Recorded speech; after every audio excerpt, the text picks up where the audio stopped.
Magandang umaga sa inyo mga ka-lovelats at mga ka-YouTube. Ngayong umaga ay magbibigay ako sa inyo ng ulat panahon. Ngayon ay ano ngayon? Ngayon ay Huwebes. At ito ang tumambad sa amin sa umagang ito. At makikita nyo sa aking paligid na namumuti ang aming kapaligiran. At sa ngayon ay magtapon muna tayo ng basura. Mabigat siya. Ay hala. At na-frozen siya mga kapo. Hala ka. Saan ba ang bukasan nito? Ayun, nabuksan ko po mga ka-YouTube. Ayan. At talagang taglamig na dito sa Edmonton. Kailangan natin bumelo bago natin maihagis kasi sobrang mabigat. Isa, dalawa, tatlo. Ayun, at atin ko na-shoot. Mabigat siya mga kaibigan ko. Ang weather po namin ngayon, pagmulat ko kaninang umaga, ang pag-check ko ay -13.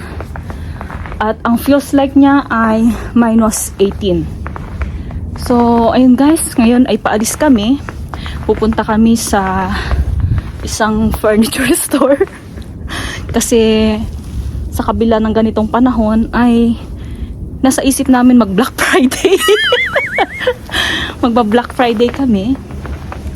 Pero syempre kailangan natin magdahan-dahan mamaya sa pagdadrive. At ayun guys, mamaya ay i-update ko kayo kung ano ang kaganapan sa labas ng highway. Pupunta tayo ng highway, lalabas tayo papunta doon, tingnan natin kung ano ang ating mga kasalamuha sa oras nito. At sa ngayon ay magre-report ako. Ha? Basura? Ang basura ay naitapon ko na. Huwag ka na mag-alala. Inihagis ko doon ang aking mahirap na hirap. So ayun guys, paalis kami. Hintayin kita dito, Han.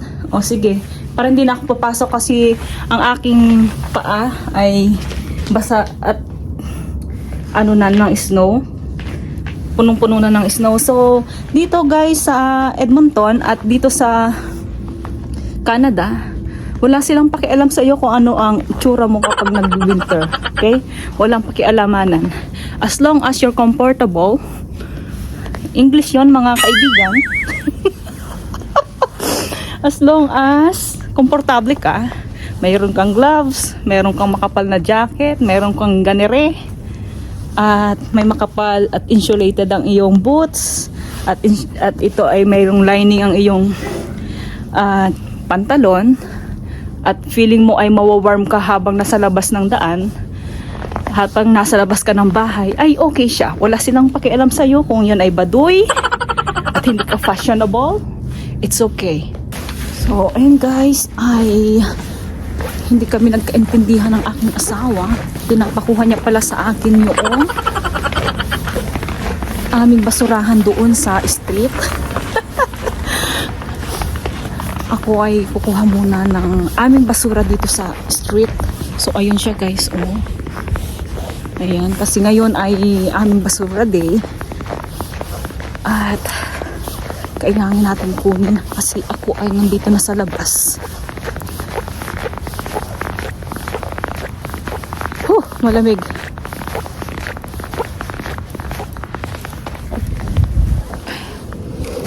So ayan guys.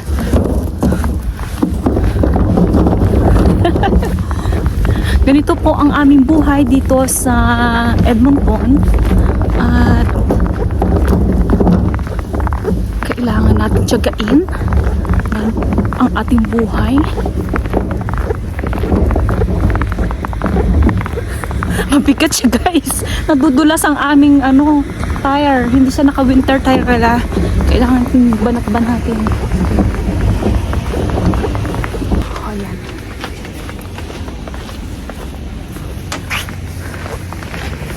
Han! Han! Kukuha ko ng bag ko. Wait lang.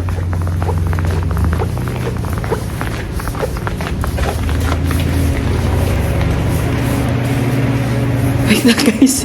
Yung bag ko pala naiwan pa guys. Hay nako. So, ayan, updated naman kami dito sa aming street na ito kasi nililinis nila agad ngayon. Napaka very good nila sa akin today. 5-star reviews. So, ayan. Kasi guys, ito ay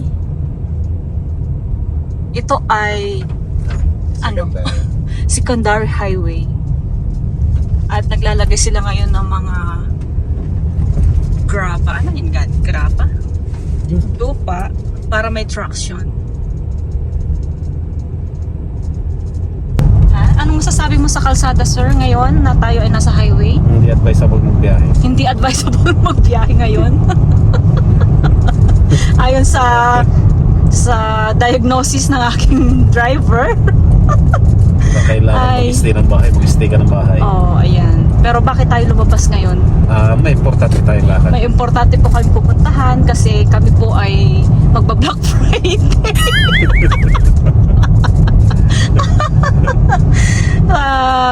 Kasi po ang katotohanan po nito ay meron po kaming biniling couch dyan sa isang tindahan dito. Kaso po ay medyo namali ang aming pagsusukat sa aming biniling couch. Ngayon ipaparenovate ulit namin.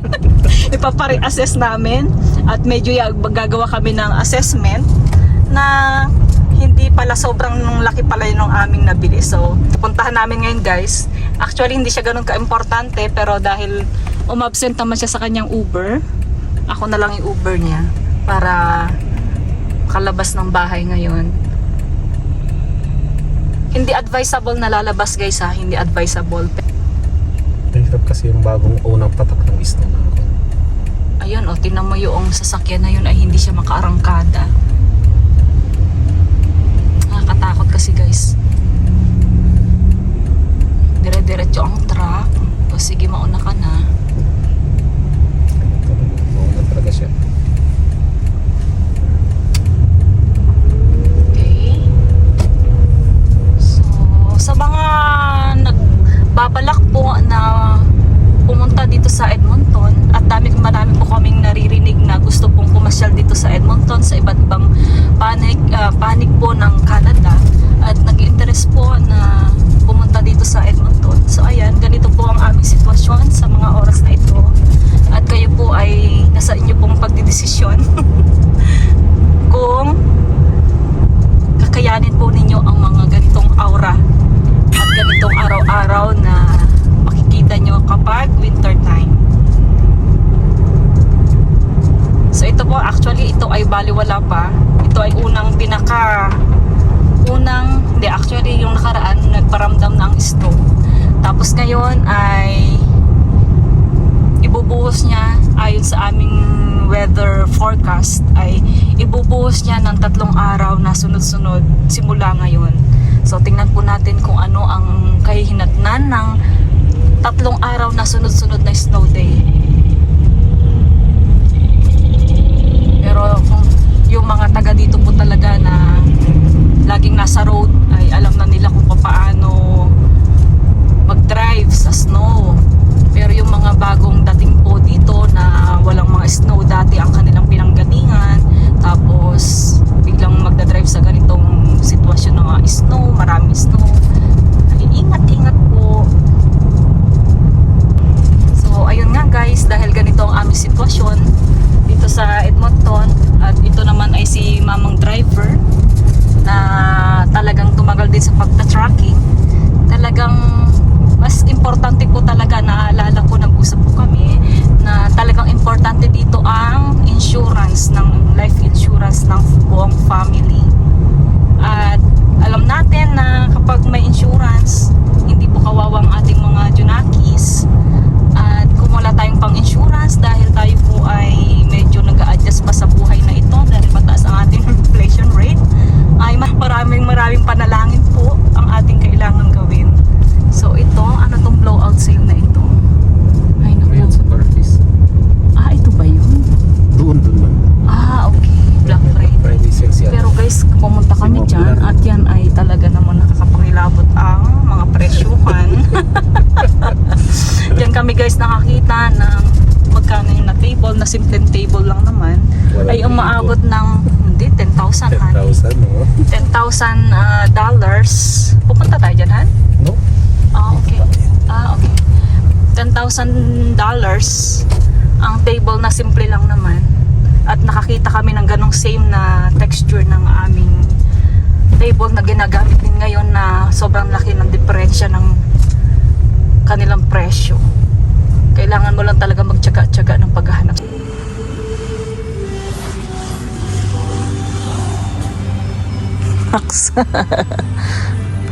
Sir, oh. Ito naman ginagawa ko sa basement, yung isa natin. So ayan guys, papakita ko sa labas kung ano ang ganap kasi nag-i-snow pero kami nagba-Black Friday. Nagba-Black Friday kami today. So nandito kami sa furniture. Actually, gumalagala-gala na kami ng mga nakaraang weeks, mga 2 weeks ago. Nagsa-surveillance na kami kung saan kami makakakita ng mga gandang deal dito. Inaikot na namin ang mga bilihan ng mga furnitures. Pero hindi pa din kami makakita. So ngayon nakakita kami ng medyo type namin. So ganito lang naman ang mga type namin, mga simple lang na madaling bagayan. Kasi yung accent ng bahay namin ay brown, tapos maglalagay na lang kami ng mga contrast na accent na pillow. So ayun, meron naman silang mga designer dito, nagsasuggest sila ng mga bagay-bagay. Kasi guys, gusto ko kasi to, yung may chase na ganito, pero hindi babagay doon sa aming area. Medyo sisikip kapag merong ganito. So ang in-order ni Sir Castillo ay yung may paganyan na lang. Kasi may ganito rin naman kami doon sa baba, pero gusto ko naman yung ganitong sectional doon sa loft namin. So ayan. Pero okay pa siya nahiga-higa. Anong okay na higa-higaan? Kasi, Ayun ang purpose nun, yung higa-higa. Hindi, yung sinasabi mo gusto mo ikag sa katawan mo. Kapag kaganyang pagka ganito, tingnan nyo guys, mag-date kami.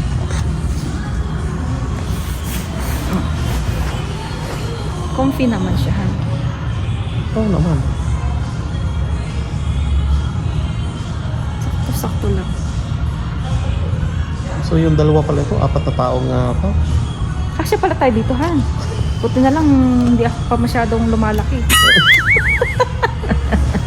Ganun pala yun. Ganyan naman tayo, magsisiksika naman tayo eh. Pwede pala. Halimbawa kung marami kang bisitahan, tapos yung ganito kalapad, pang malaki kasi siyang may room. Pwede naman. Ito guys, yung problema namin, medyo, ayan, papadesign mo kung saan yung ganito, ganyan, kung saan ang curve niya, kung saan yung lalagay yung recliner. Pero ito ang gusto naming kulay. Pero kasi papadesign mo sa kanila, orderan kanila kung anong gusto mo, kung saan part ng nagpabago kami. Nag-decide kami na hindi na kami kukuha ng ganyan kasi si Ashton kasi at saka si Lola gusto nilang natutulog sa loft kasi feeling nila nagkakamping daw sila. Ayaw ni Ashton matulog sa room kasi pag naglalaro siya dito sa bed, matutulog na sila ni Lola diretso, tapos may TV naman sa side ng ganyan, diba? Sa style ng bahay namin. So yun guys, baka sakali para makakatipid pa ako, honey, no? Tama ba? O hindi rin? Hindi rin? Hindi ba ma-minusan yung wala daw, akala ko may pag-minus. So ayun guys, tapos na kami doon sa aming inaareglong sofa. Hindi pa rin. Ha? Hindi pa rin. Hindi pa natin naareglo yung sofa natin. Kasi sabi niya mag-text sa akin na siguraduhin na ako. Pero at wala tayong at doon talaga yung ating puso. So ayun guys, no. Ngayon, saan tayo pupunta? Home Depot. Mag-Home Depot kami kasi maghahanap kami ng pagkagastos. Home Depot. Hanap kami ng mga saksakan na medyo ma-okay-okay. yun guys, no, alam nyo guys, sinatawa-tawa lang namin yung mga ganap namin nung mga nakaraan sa bahay namin, kasi hindi naman namin siniseryoso masyado ang mga problema. Tawa-tawa na lang natin kasi wala pagsuseryosohin natin ang buhay, walang mangyayari, kasi baka mamaya maging ano tayo, alam mo yung mga pangiti-ngiti ka na walang hiningitian, lalo na't ganito ang paligid guys. So ayan, so depressing. Ayaw mo Turkish? Ayaw ko sa ano ba dati? Ayaw mo kayo? Ayaw ko nung pumunta doon, wala tayong gagawin Sa doon. market. Ito kasi naghahanap ng magagalaan eh. Anong ganito na yung panahon, no? So guys, dito nga, ganyan ang panahon. Alam mo yung parang nakakalungkot. Hindi talaga siya gloomy. Hindi talaga siya nakakasayang tingnan. Parang nakakatamad kumilos, ganyan. Kaya, yung parang pag dadaan mo pa sa problema, yung mga problema ay pag mahina-hina ang mental health mo dito guys, ma-end up ka sa mga may mandaluyong dito. Wala ka namang ano guys, alam nyo dito sa Canada, pag may problema ka dapat talaga go go go, kasi wala naman tayo dito Uncle Rafi Tulfo na lapitan. Kaya yung mga ginagawa namin guys, no, meron kaming nakaraang Tuesday, pumunta agad kami sa munisipyo. Actually yun, mayroon kami inimbestigahan tungkol sa aming bahay, mga papel-papel, ganyan, mga kung ano-ano mga documents, pero hindi pa rin namin natatapos, pero gumagawa kami ng hakbang kasi wala tayong ibang lalapitan kundi yung mga sarili lang natin, i-push natin yung sarili natin, go go go, ganun. Alam ko naman yan sa... Saan tayo? Lilikop ka naman pala. So yun guys, no, wag tayong guys, wag tayong seryoso, magagawa ng paraan ng problema. Kaya lumabas kami ngayon ni June para ma-refresh ang aming umaga, ma-refresh ang aming after ng problema. Kailangan naming kailangan namin lumabas, ganyan, itawa ang mga nangyayari. Nakita nyo guys, parang easy lang sa amin ang buhay. Parang easy lang ang life. Pero guys, di ba ang problema namin yung sa bahay, di ba? Sabi namin, sige, labas tayo. Ayun, ang nagkataon na nung lumabas kami kahapon, nakakita kami ng pagkakagastusan. Masaya naman kami. masaya kasi ba't ka masayahan? Bakit? Nakakita tayo ng magkakagastusan. Okay yun, kasi tagal na natin gustong setup. Matagal na kasi namin gustong lagyan ng gamit yung bahay, kasi hindi naman kasi talaga kami nagmamadaling bumili ng bahay ng gamit ng mga nakaraan. So pinag-ipon-ipunan din naman namin. Napag-ipunan naman namin ni Junyan, di ba? Yung aming gamit sa bahay. So paunti-unti, ngayong Boxing Day, nakakita kami ng magandang deal, ng sale, na gustong-gusto rin naman namin kasi yun ang hinahanap namin guys. So why not go grab para naman maibsan ng aming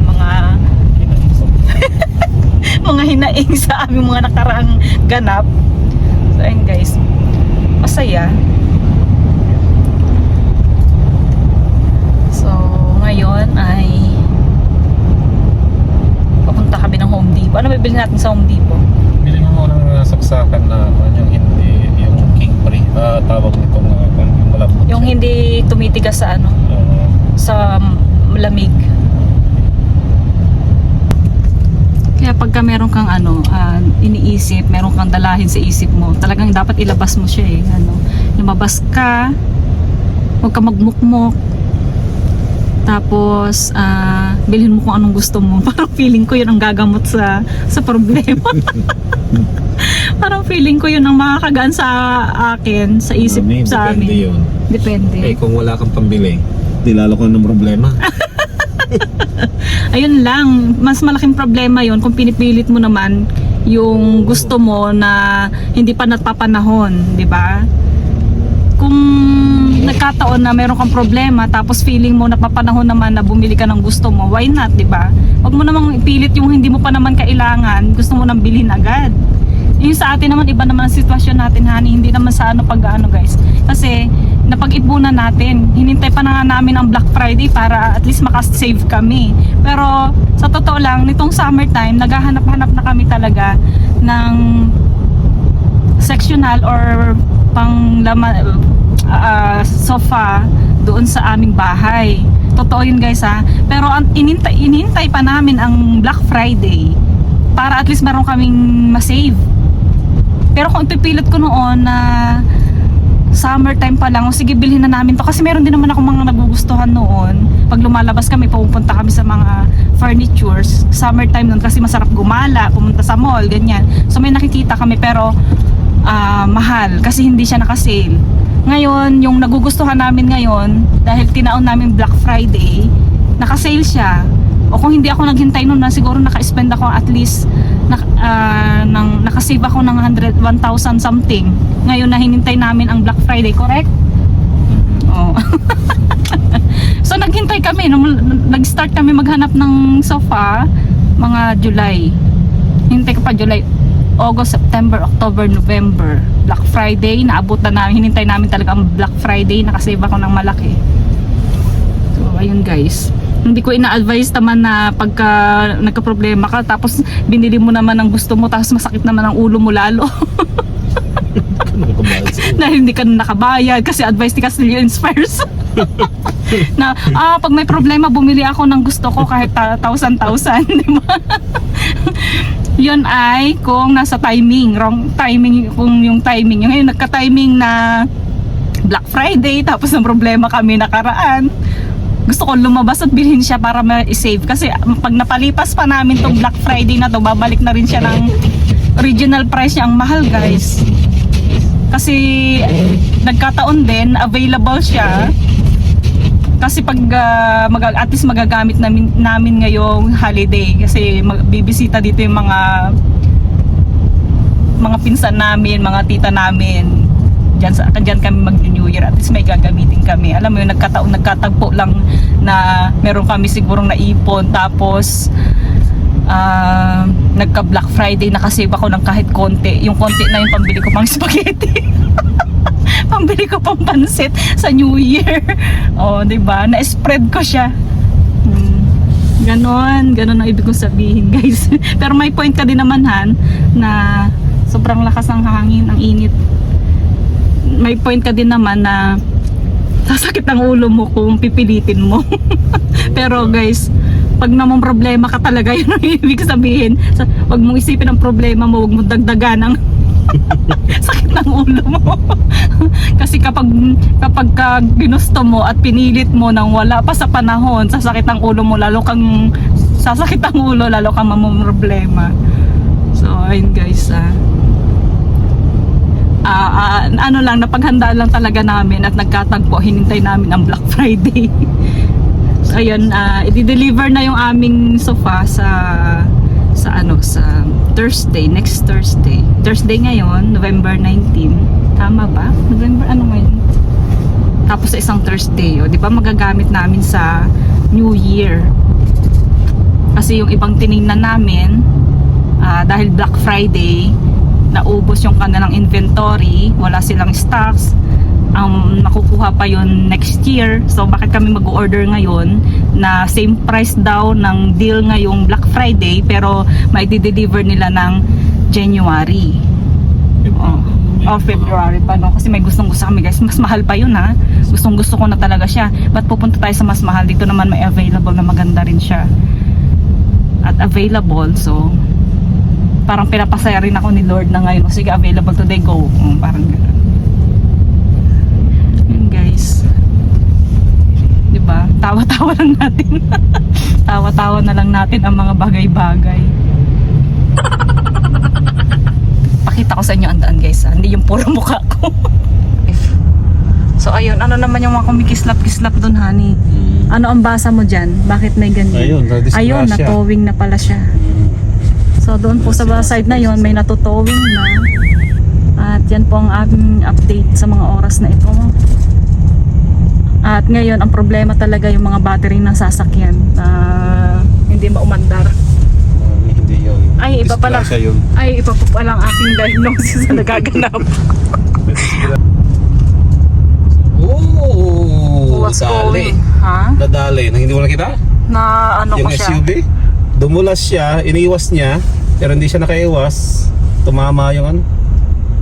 Anong nangyari? Hindi ko siya actually nakuhanan sa mata ko, pero nakatingin, alam ko nakatingin ako sa camera. Anong nangyari? Madulas yung ano eh.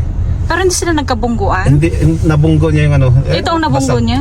Si anong nabunggo niya? Yung pickup. Oh, sinong nakabunggo? Explain mo nga ha? Itong si Nissan. Ang nakabunggo. Si Nissan.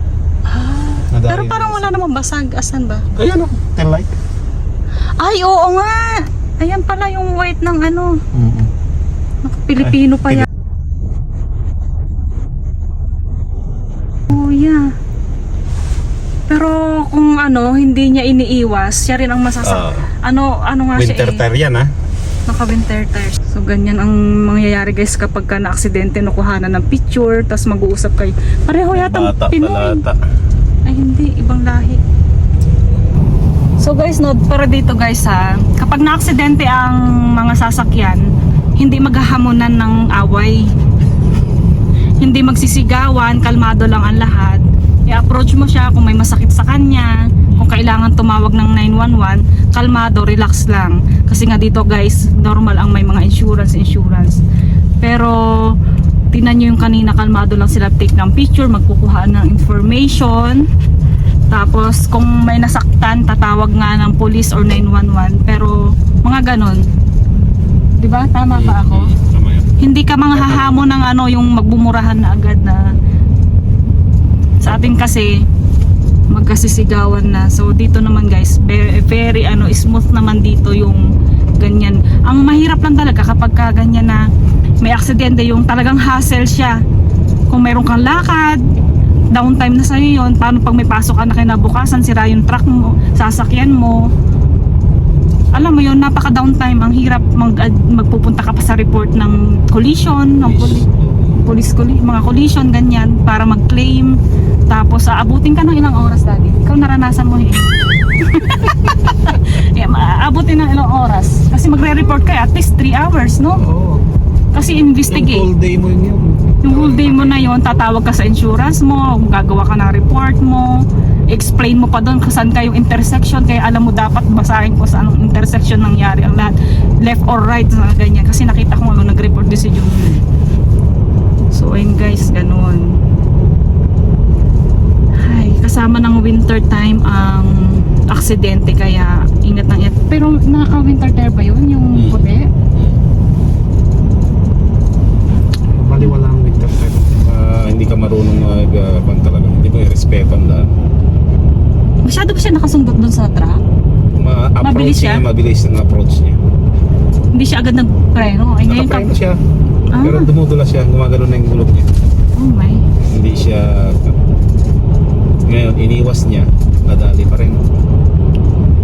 Kaya pala umakyat siya dun sa sa center, Michigan Island, Center Island.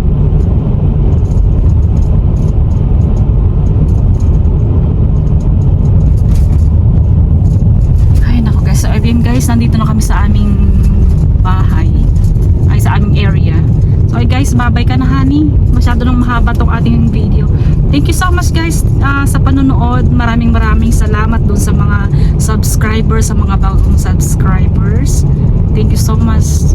God bless everyone. Love Las Castillo fam. Bye.